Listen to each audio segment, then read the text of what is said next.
वचन, सत्य वचन, अमर वचन, जीवित वचन, दिव्य वचन, सत्य वचन, अमर वचन, जीवित वचन। साई दा मा पा नी दा पा मा पा गा रे सा नी रे सा नी रे सा नी रे सा नी रे सा। दिव्य वचन, सत्य वचन, अमर वचन, जीवित वचन, दिव्य वचन, दिव्य वचन।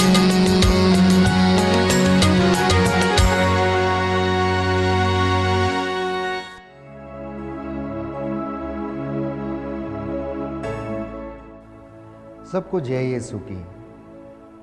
क्रिस्त में मेरे प्यारे भाइयों और बहनों, प्रभु यीशु के पवित्र और सामर्थी नाम में मैं आप सबकी सलामती की दुआ मांगता हूँ। प्रभु आज आप लोगों को आशीष प्रदान करे। जो वचन आप सुनने वाले हैं, इसके द्वारा आपके जीवन में, आपके घर में और आपके बिजनेस में उन्नति आए और प्रभु आपका मार्गदर्शन करे। प्रियजनों, अक्सर एक सवाल हमारे मन में आता है कि आखिर ईश्वर कहाँ रहता है। मैं आपसे एक सवाल पूछना चाहता हूँ कि आपका ईश्वर कहाँ है। बाइबल हमें बताती है, जहाँ आपका धन है वहाँ आपका मन है।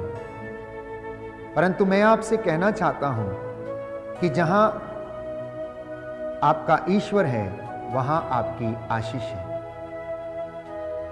यदि हम सवाल करें कि परमेश्वर कहाँ रहता है, तो बाइबल के अनुसार पुराने व्यवस्थान में हम पढ़ते हैं, यशायाह नबी के ग्रंथ अध्याय 66 पद संख्या 1 में, आकाश मेरा सिंहासन है, पृथ्वी मेरा पावदान है, तुम मेरे लिए कौन सा घर बनाओगे।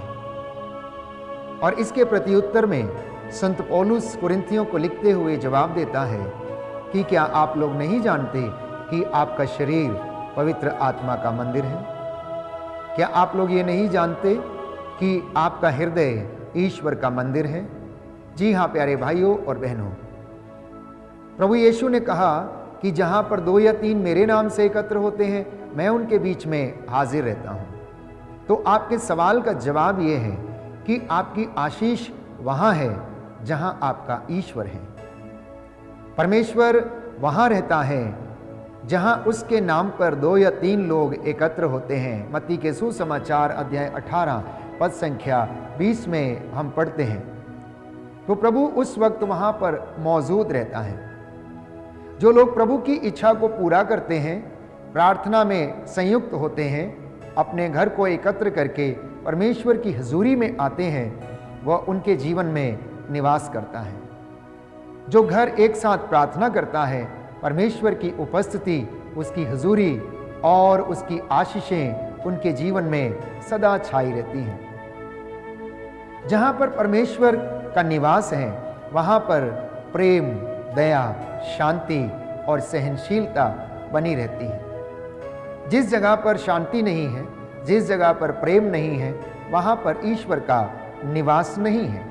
जहाँ पर लड़ाई झगड़े हैं, मनमुटाव है, ईर्ष्या है, द्वेष है, घृणा है, वहाँ पर ईश्वर का निवास नहीं है।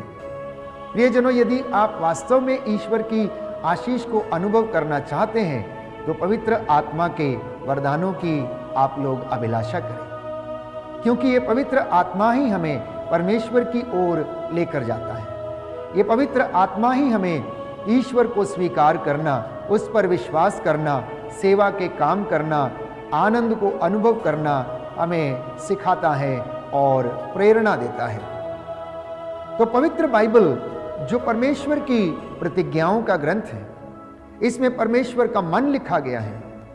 यदि आप इसे ऊंचा करेंगे तो परमेश्वर आपको ऊंचा करेगा। यदि आप इस बाइबल को अपने जीवन में धारण करेंगे और इसके वचनों के अनुसार यदि आप लोग चलेंगे, तो परमेश्वर सदा आपके साथ रहेगा। प्यारे भाइयों और बहनों, आप प्रभु के वचन को ऊंचा करें और प्रभु का वचन आपको कभी नीचे नहीं गिरने देगा, क्योंकि बाइबल ये कहती है, प्रभु यीशु ने कहा घबराना मत, तुम्हें शब्द दिए जाएंगे, जब तुम कोर्ट कचहरी में अपने मुद्दई के खिलाफ खड़े हो जाओगे तो उस समय घबराना नहीं, तुम्हारे होठों पर, तुम्हारी जुबान पर शब्द रखे जाएंगे। तुम इस बात की चिंता मत करना कि तुम क्या बोलोगे, क्योंकि पवित्र आत्मा तुम्हें प्रेरणा प्रदान करेगा। इसलिए इस वचन को प्रियजनों ऊंचा करना अनिवार्य है। इस वचन को हृदय में, परिवार में धारण करना अनिवार्य है। यह वचन हमें शिक्षा देता है, यह वचन हमें जीवन प्रदान करता है। और इस पवित्र ग्रंथ में ईश्वर के चिन्ह चमत्कार, उसकी दया, उसके प्रेम का वर्णन है। उसने हमसे और इस दुनिया से कितना प्रेम किया, इसका वर्णन बाइबल हमें देती है। तो समस्त मानव जाति के लिए यह प्रतिज्ञाओं का ग्रंथ है। समस्त मानव जाति के लिए यह आशीषें प्रदान करने वाला ग्रंथ है।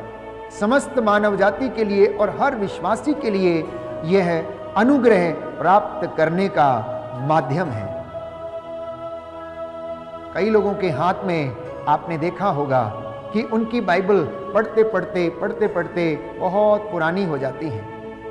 और मैं आपसे कहना चाहता हूं कि बाइबल के पन्ने आपके हाथों में जितने ज्यादा पुराने होंगे, आपके जीवन में इसकी आशीष उतनी ही नई होगी। अक्सर कई प्रचारकों की बाइबल को आपने देखा होगा, हर तरफ से टिक मार्क की गई है या वचनों को हाईलाइट किया गया है। एक एक वचन जब पवित्र बाइबल का आप हाईलाइट करते हैं तो ये आपके जीवन को प्रेरणा देता है और वो आपके जीवन के लिए सार्थक सिद्ध होता है। इसलिए मैं हमेशा इस बात को कहता हूं कि आप बाइबल को उठाइए और बाइबल आपको उठाएगी। बाइबल आपके घर में पढ़ते पढ़ते जितनी पुरानी होती जाएगी, आपका जीवन उतना ही नया होता जाएगा। आप इसके अंदर जितना जाने का प्रयास करेंगे, आपके अंदर परमेश्वर उतना ही आएगा। आप जितना इसे समझेंगे, आप यीशु के विषय में और ईश्वर की महानता और उसके चिन्ह चमत्कारों के विषय में जान पाएंगे। प्यारे भाइयों और बहनों, अक्सर हमारे जीवन में अनेक बातों को लेकर वाद विवाद होते रहते हैं। अब चाहे वो धर्मशास्त्र क्यों ना हो या प्रभु का वचन क्यों ना हो। तिमोथी के ग्रंथ में हम पढ़ते हैं कि तिमोथी इस बात को कहता है कि ऊट पटांग के वाद विवाद में ना फंसें। ईश्वर का वचन वाद विवाद का विषय नहीं है, परंतु ईश्वर का वचन अनुग्रह प्राप्त करने वाला वचन है। ईश्वर का वचन हमें जीवन देने वाला वचन है। इसलिए उस पर वाद विवाद ना किए जाकर हम उस पर विश्वास करें और परमेश्वर के अनुग्रह को हम अनुभव करें। तो उत्पत्ति ग्रंथ अध्याय 13 में हम पढ़ते हैं पद संख्या 5 और उससे आगे कि लोट अब्राम के साथ रहता था और उसकी भी भेड़ बकरियां और चौपाए और तंबू थे। तो वह भूमि इतनी विस्तृत नहीं थी कि उससे दोनों का निर्वाह हो सके।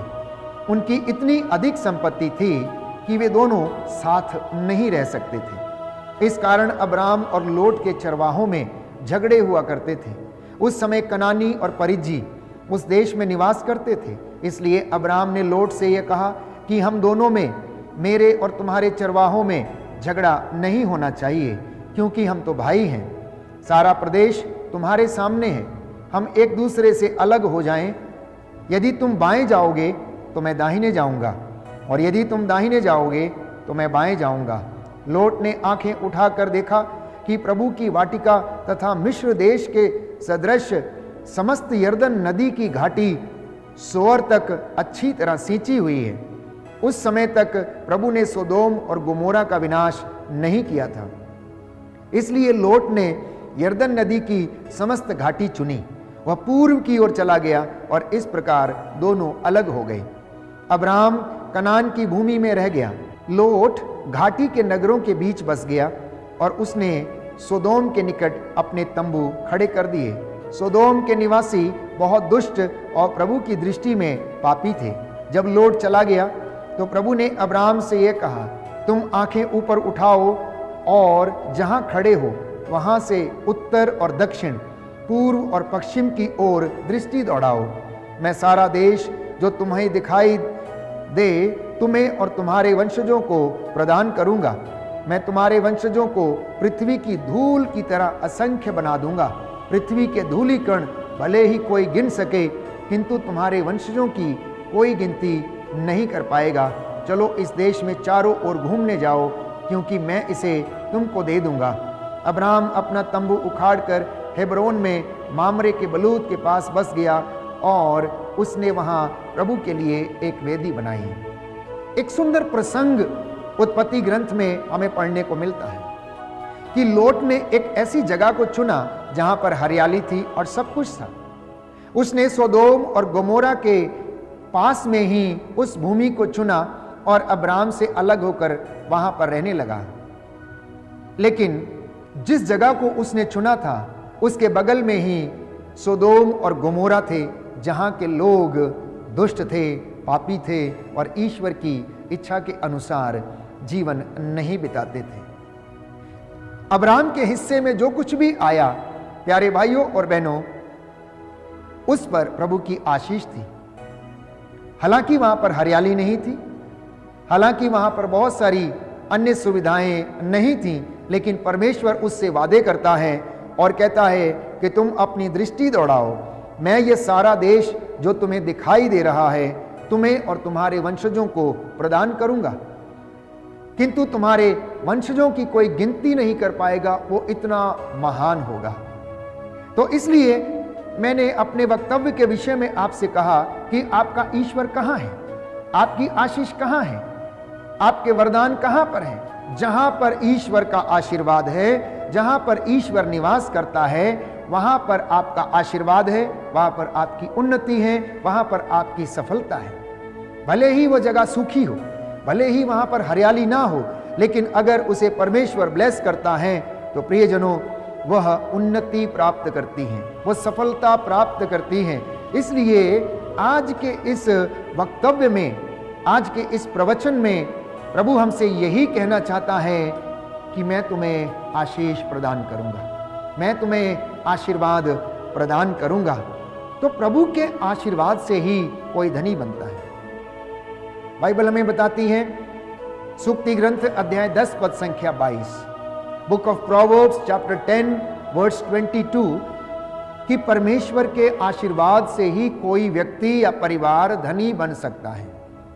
जब तक परमेश्वर ब्लेस ना करे, जब तक परमेश्वर आशीष ना दे, हम में से कोई भी व्यक्ति प्रियजनों धनवान नहीं बन सकता है। हम में से कोई भी व्यक्ति सफलता प्राप्त नहीं कर सकता है।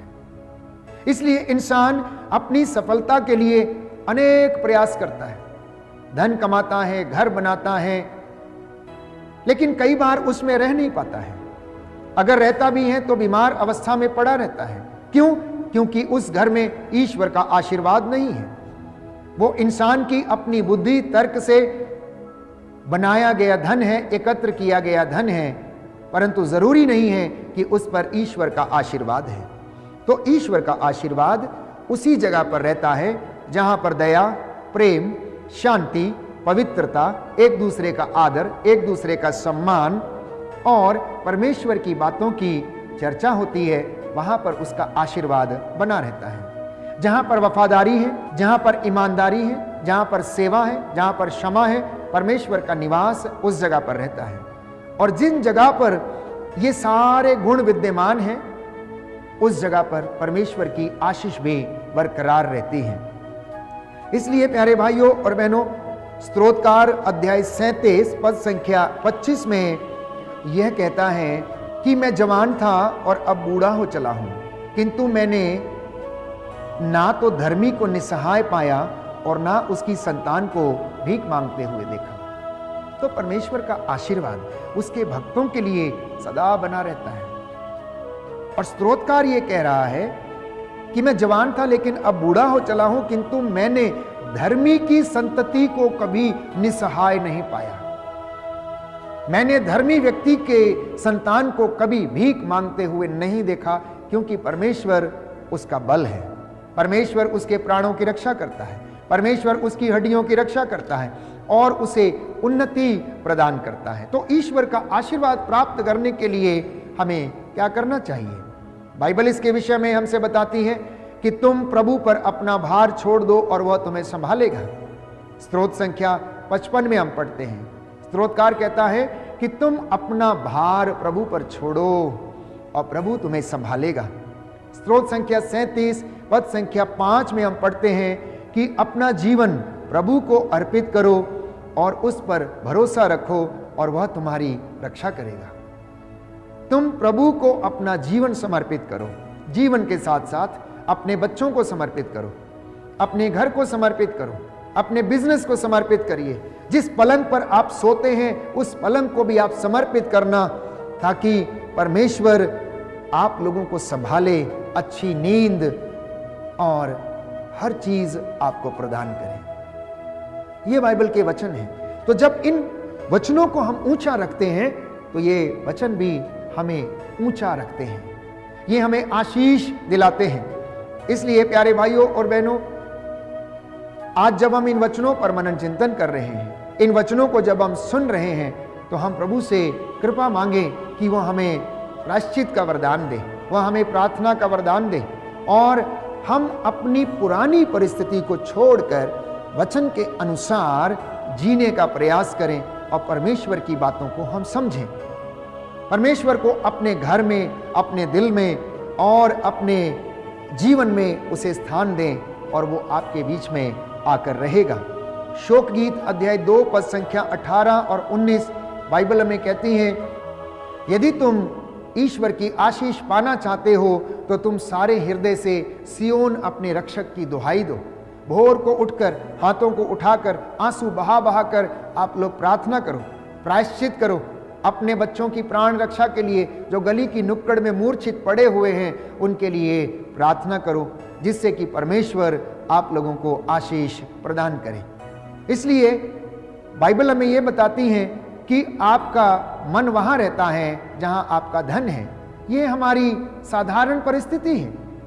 पूरी दुनिया में लोगों का मन उधर रहता है जहां उनका धन या फिर उनका पैसा या फिर उनकी कोई अन्य भौतिक चीज जो उन्हें शारीरिक आनंद देती हैं, उनकी ओर उनका मन आसक्त रहता है। लेकिन अनंत शांति, अनंत प्रेम का अनुभव प्यारे भाइयों और बहनों परमेश्वर हमें देता है और वचनों के द्वारा हमारा मार्गदर्शन करता है।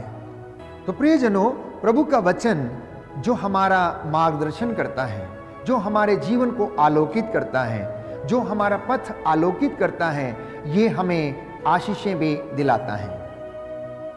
जब हमारी स्तुति, आराधना, वंदना, प्रार्थना, एडोरेशंस प्रभु को पसंद आते हैं तो स्वर्ग द्वार खुलता है और आशीषों की बारिश हमारे ऊपर होती है।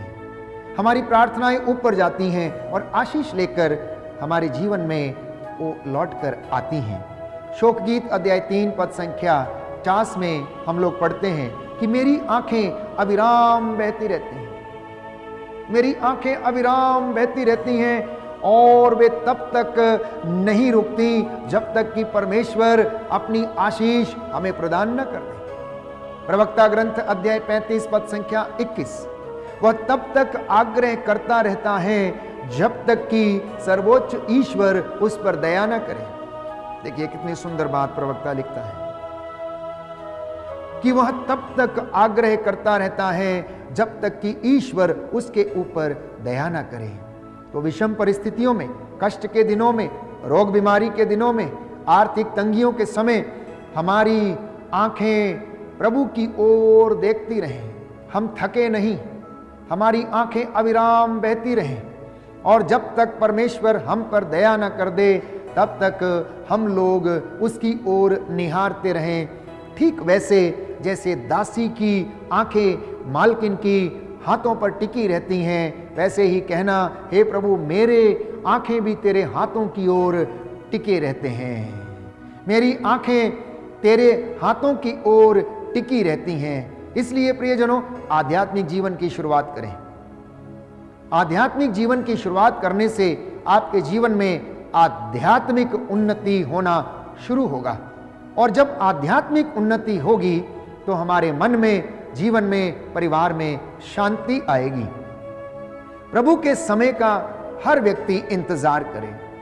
आज की दुनिया में हर चीज इंस्टेंटली हम प्राप्त करना चाहते हैं। हर व्यक्ति यही सोचता है कि कितनी जल्दी हमको ये चीज मिल जाए, लेकिन ऐसा हो नहीं पाता है। बाइबल हमें कहती है प्रभु ने कहा कि मैं उपयुक्त समय आने पर इन सभी चीजों को पूरा कर दूंगा। मैं तुम्हें वरदान दूंगा, मैं तुम्हें चंगा करूंगा, मैं तुम्हारे घावों को भर दूंगा और तुम्हें आशीष प्रदान करूंगा। इसलिए बाइबल कहती है पश्चाताप करो और उत्साही बने रहो। तो ईश्वर की आशीष को, वरदानों को ग्रहण करने का एकमात्र उपाय है प्रायश्चित करना, उत्साही बने रहना, पवित्रता में जीवन व्यतीत करना। और एक और सुंदर वचन शोक गीत अध्याय 3 पद संख्या 26 में हम पढ़ते हैं, मौन होकर प्रभु की मुक्ति की प्रतीक्षा करना। मौन होकर प्रभु की मुक्ति की प्रतीक्षा करना। इसलिए स्तोत्रकार कहता है अध्याय 130 पद संख्या 5 में कि मैं प्रभु की प्रतीक्षा करता रहा, मेरी आत्मा उसकी प्रतीक्षा पर भरोसा करती है। मेरी आत्मा प्रभु की प्रतीक्षा पर भरोसा करती है। इसलिए प्यारे भाई और बहनों, आज के जो वचन आपने सुने हैं, आपके जीवन में और परिवार में आशीष लाएं, बरकतें लाएं।